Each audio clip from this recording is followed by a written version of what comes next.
સુરતમાંથી 15 Munnabhai MBBS ઝડપાયા। આટલો charge લઈને ગરીબ દર્દીઓને આપતા હતા ઇન્જેક્શન સાથે દવાઓ। સુરતના પાંડેસરા પોલીસે મેગા સર્ચ ઓપરેશન હાથ ધરી બોગસ તબીબોની હાટડીઓ ઉપર સપાટો બોલાવ્યો હતો। લોકોના આરોગ્યની સાથે ચેડા કરતા 15 બોગસ તબીબોને પકડી પાડ્યા હતા।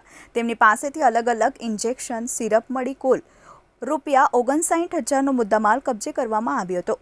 પોલીસનું કહેવું હતું કે આ એવા તબીબો હતા જેઓ પાસે કોઈ પણ પ્રકારની ડિગ્રી ન હતી, અગાઉ કોઈ ક્લિનિક કે હોસ્પિટલ કમ્પાઉન્ડર તરીકે કામ કરતા હતા અને બાદમાં પોતાનું ક્લિનિક ઊભું કરી ₹50થી લઈને ₹200 લઈ ગરીબ દર્દીઓને દવા આપતા હતા।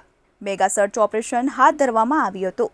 સુરત પોલીસ કમિશનરે તમામ પોલીસ મથકને સૂચના આપી હતી કે જ્યાં પણ બોગસ તબીબો લોકોના આરોગ્ય સાથે ચેડા કરતા હોય ત્યાં રેડ કરવામાં આવે। આવા તબીબો સામે ગુનો નોંધી તેમને જેલ હવાલે કરવામાં આવે। આ આદેશને પગલે પાંડેસરા પોલીસે સમગ્ર વિસ્તારમાં મેગા સર્ચ ઓપરેશન હાથ ધર્યું હતું। અલગ અલગ ટીમો બનાવવામાં આવી હતી। પાંડેસરા વિસ્તારમાં ચાલી રહેલા ક્લિનિકો પર છાપામારી કરવામાં આવી હતી।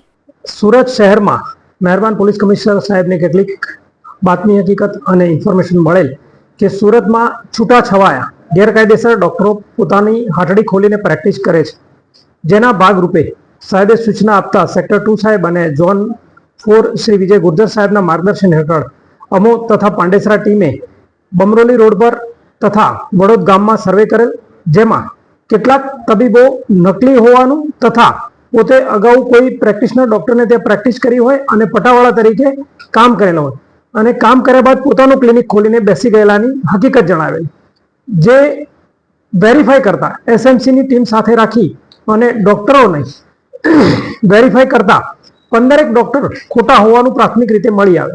જે ખોટા ડોક્ટરો હતા તેમના સર્ટિફિકેટ અને દવાખાનાની ઝડપી કરતા કેટલાક ઇન્જેક્શન અને દવાઓ પણ અમને મળી આવેલ, જેમાં 61,000નો મુદ્દામાલ કબજે કરવામાં આવેલ છે તથા 15 જેટલા ડોક્ટરોને ધરપકડ કરવામાં આવી છે અને આ ડોક્ટરો પોતે પ્રાથમિક ધ્યાન મેડિકલનું ધરાવતા હોવાને આધારે લોકોને સેવા આપતા હતા, જે ખરેખર કાયદાકીય રીતે ખોટું છે અને લોકોના હેલ્થ સાથે ચેડા કરી રહેલા હતા।